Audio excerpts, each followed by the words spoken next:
April 2023. Ladies and gentlemen, I welcome you all to the 8 p.m. Bilingual Newscast right here on Spectrum Television. Making news tonight, the 100 elected and appointed senators of the 3rd Legislative have met in Yaoundé this Tuesday to officially start the 3rd Legislative period of the Senate, which covers a period of 5 years. Olivier Buzike will detail out the high points alongside some reactions from senators.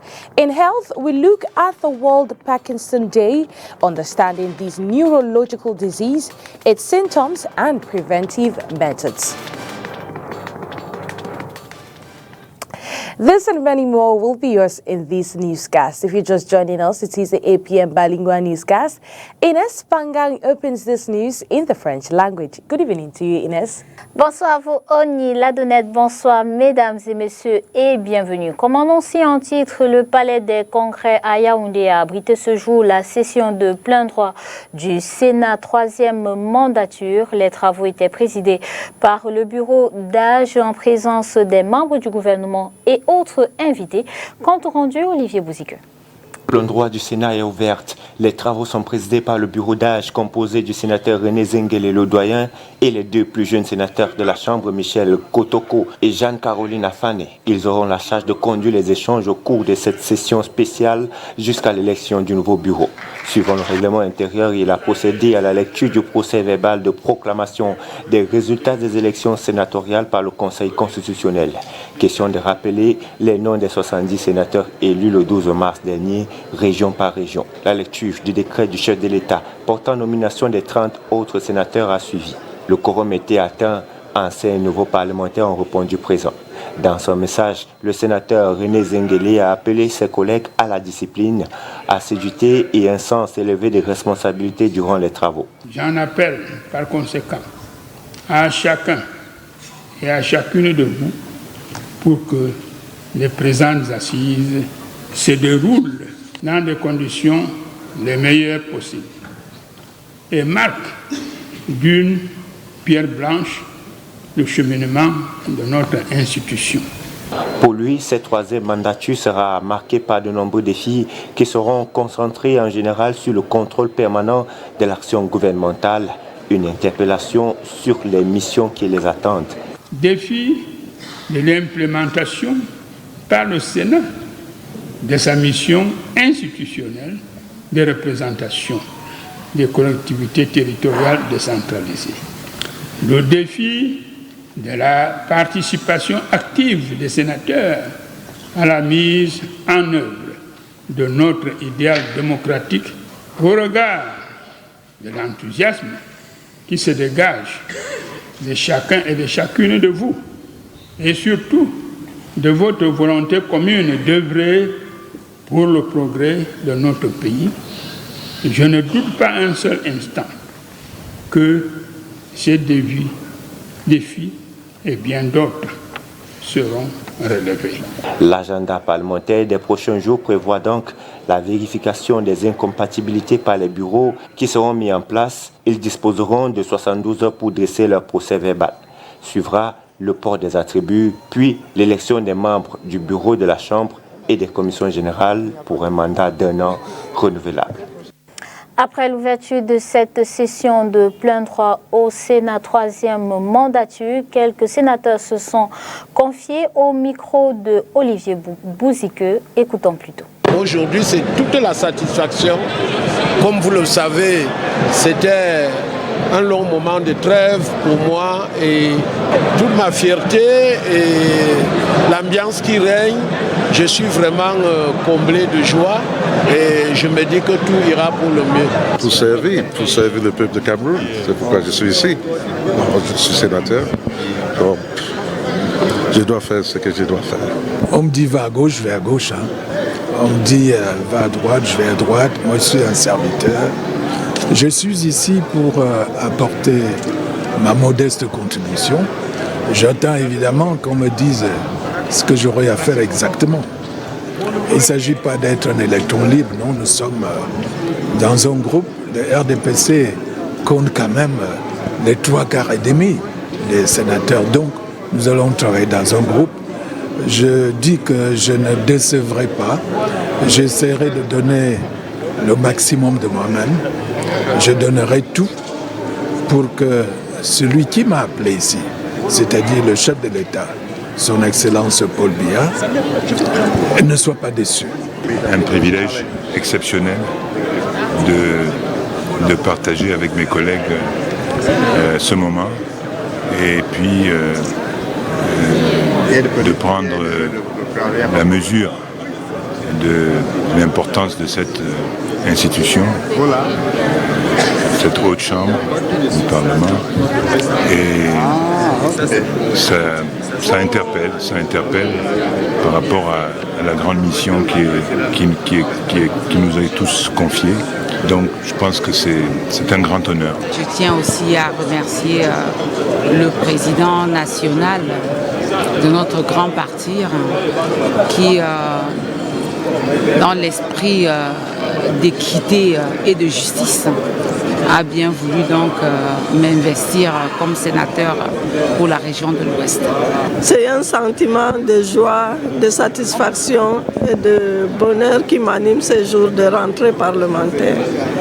Vous savez, nous sommes réélus, moi je suis réélu pour le deuxième mandat.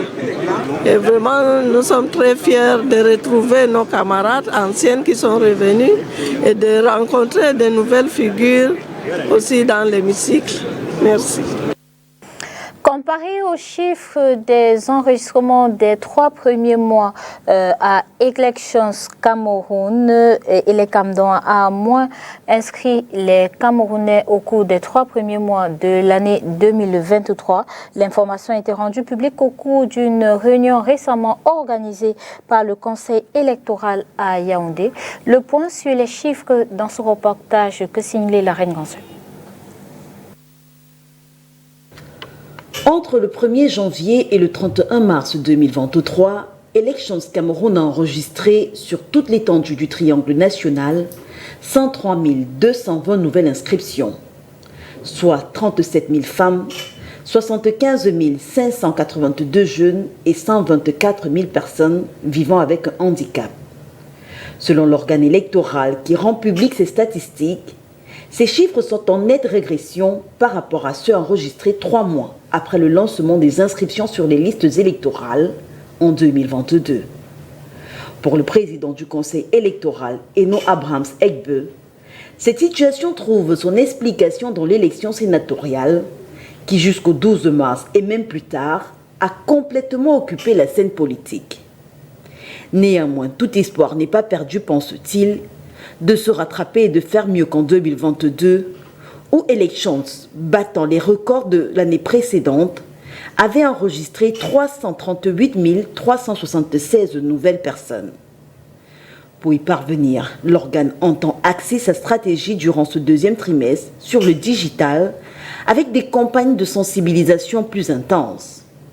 Plus loin, les membres du Conseil électoral ont convenu des termes de référence des prochaines descentes sur le terrain, afin de suivre et de superviser les activités liées à la révision des listes électorales, aussi bien au Cameroun que dans la diaspora.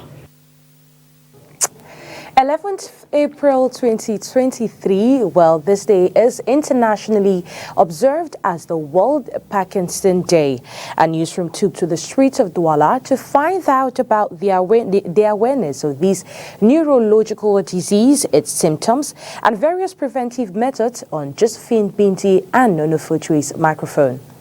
The American Center for Disease Control depicts 40% of sub-Saharan Africa in 2022 suffering from Parkinson's disease. Quite a few number of persons encountered on the streets of Douala have a minute knowledge of the Parkinson's disease. Yes, I've heard about it, about this disease, Parkinson. And regarding the statistics is somehow difficult to overcome the disease. Though virtual studies of research suggest that this disease affects more men than women, anyone could be at risk. En fait, la maladie de Parkinson, I think the Parkinson's disease is highly related to box because I'm a box fan. I loved Muhammad Ali and he is one of my favorites. I saw him suffer from the disease and I know it attacks the brain because they receive punches. Quite a handful of persons have never, on the other hand, heard of the word Parkinson's. Non, jamais entendu. Jamais entendu. I have never heard of it. I have never heard of a disease as such. But those who know it can explain the signs and symptoms of the disease. Parkinson's disease, more of nervousness and more, it is more on tensions also. Shaking, stiffness, and difficulty in balance or coordination are downright effects of Parkinson's disease. The symptoms of the disease and its rate of progression differ from amongst individuals. The World Health Organization data published in 2020 reveals that Parkinson's disease death in Cameroon reached 449 or 0.25% of total deaths.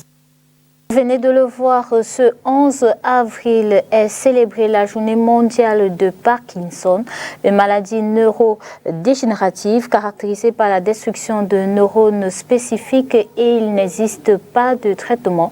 Reçu ce matin au programme Good Morning Cameroun, le docteur Massingams donne les signes et explique cette pathologie. La maladie de Parkinson est une maladie dégénérative qui se caractérise par une perte progressive et malheureusement irréversible des cellules dans une partie du cerveau. Ces cellules-là normalement produisent la dopamine qui aide au contrôle et à la régulation de nos mouvements. Ça permet d'avoir les mouvements plus fins et les mouvements plus précis. Et on comprend donc pourquoi lorsque ces cellules-là meurt, on aura des tremblements, on aura une lenteur dans la réalisation des gestes et on aura une raideur également dans le mouvement et tout cela va favoriser une perte d'équilibre et donc parfois des chutes. Au-delà de ces signes-là qui sont liés au mouvement qu'on appelle les signes moteurs, on a également les signes non moteurs qu'il faut mettre en lumière cette année dans le cadre de la journée mondiale de la maladie de Parkinson. Et les principaux signes non moteurs sont les troubles sexuels, les troubles digestifs, notamment la constipation, les troubles du sommeil, les troubles cognitifs, c'est des patients qui vont oublier fréquemment. Tout comme la maladie d'Alzheimer, la maladie de Parkinson est une maladie dégénérative. Et l'évolution de la maladie de Parkinson se fera vers la survenue d'une démence, comme dans la maladie d'Alzheimer. Donc, les signes qui sont précoces chez les patients parkinsoniens sont principalement les signes que je viens d'évoquer liés au mouvement. Et au fur et à mesure que le patient progresse dans sa maladie, puisqu'il n'y a pas de traitement pour guérir, les signes de démence vont apparaître. Et le malade va finir par être grabataire et perdre son autonomie. Et c'est dans cet état-là qu'il va mourir. Bon, il faut dire que la maladie de Parkinson touche environ 10 millions de personnes dans le monde. Elle peut toucher les personnes jeunes, mais est plus fréquente chez les personnes de plus de 65 ans parce que c'est environ 1,5% des personnes de plus de 65 ans qui sont concernées par la maladie de Parkinson. Elle est rare avant 45 ans et très très fréquente au-delà de 70 ans. Donc c'est une maladie dont on ne connaît pas la cause malheureusement, mais on connaît les facteurs qui prédisposent, les facteurs de risque. Et parmi ces facteurs de risque-là, il y a des facteurs génétiques sur lesquels on ne peut pas changer. On est avec nos gènes, ça nous prédispose à faire telle ou telle maladie. Mais il y a surtout les facteurs environnementaux sur lesquels on peut agir, notamment l'exposition aux métaux lourds, l'exposition aux pesticides, aux engrais chimiques, aux insecticides, notamment chez les gens qui font l'agriculture intensive. C'est des gens qui sont très susceptibles de développer cette maladie-là. Il y a aussi la pollution de l'air. Et on se rend compte que la pollution de l'air nous concerne tous. Santé, la phase 1 de la couverture santé universelle sera lancée demain 12 avril 2023 à Manjou. C'est une localité dans la région de l'Est. Accès pour tous aux services et produits de santé sans impact financier. Tel est l'objectif de la couverture santé universelle. Celle-ci avait été en 2017 annoncée par le président de la République lors de son adresse à la nation, particulièrement le 31 décembre. Oriane Donquet. Mieux vaut tard que jamais, la phase 1 de la couverture santé universelle sera lancée ce 12 avril 2023 à Manjou, une localité de la région de l'Est. 4 ans après son annonce par le chef de l'État, c'était le 31 décembre 2017, lors de son adresse à la nation. Annoncée pour prendre effet en 2022, c'est finalement pour le premier trimestre 2023 qu'elle a été reportée, bien que le calendrier nous montre que nous sommes en plein dans le deuxième trimestre 2023. L'objectif de la CSU, c'est l'accès pour tous aux services et produits de santé sans impact financier. Puisqu'on parle de finances, 5 sources de financement sont identifiées: les taxes, les contributions sociales, les subventions de l'État, l'apport du secteur informel et le financement innovant. Selon les autorités sanitaires, en l'absence de la couverture santé universelle à ce jour, les ménages supportent près de 75% de leur prise en charge. La phase pilote concerne les enfants de 0 à 5 ans et les femmes enceintes. Le panier de soins comporte le paludisme, l'hépatite B et C, les accouchements, la prise en charge du VIH.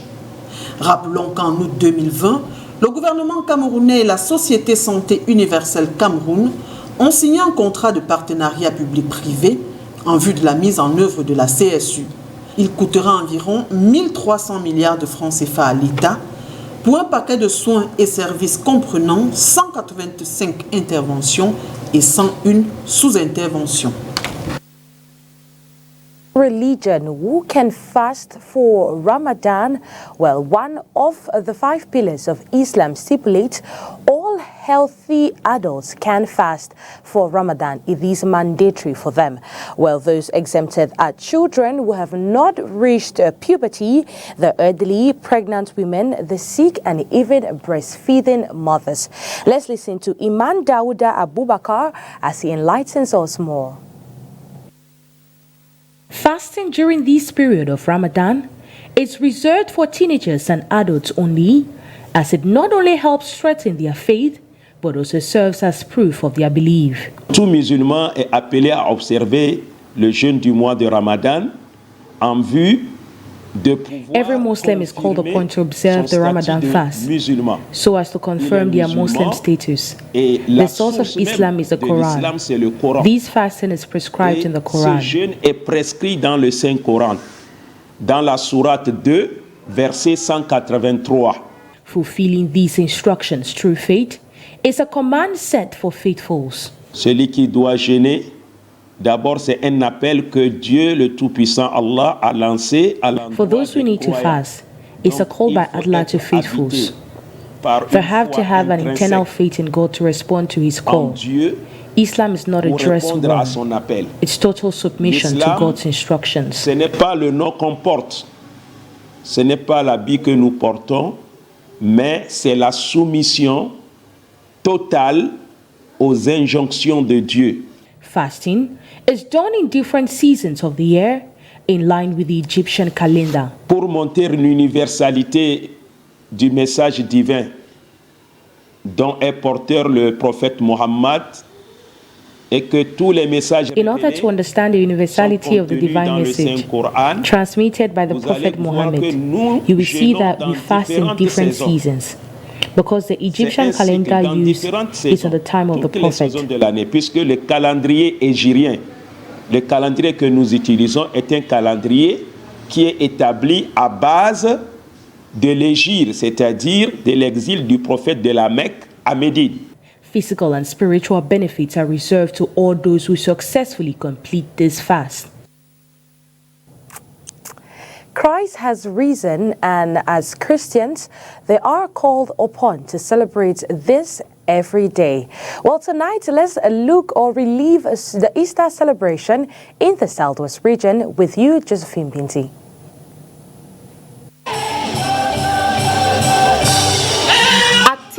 To mark Easter celebration and the resurrection of Christ Jesus has taken place in the Southwest region with a word session to lead parishioners on the path to righteousness and teach them on the very essence of the resurrection. It is important for Christians to understand the importance of resurrection and bringing us redemption, hope, and complete reconciliation with the Father. It was also a day for rededication of lives and acknowledging the finished works of the cross. What made me to become me today was I really think that God has done a lot for me. Keeping me alive today is not something that I should be proud that I'm perfect, I'm beautiful. No.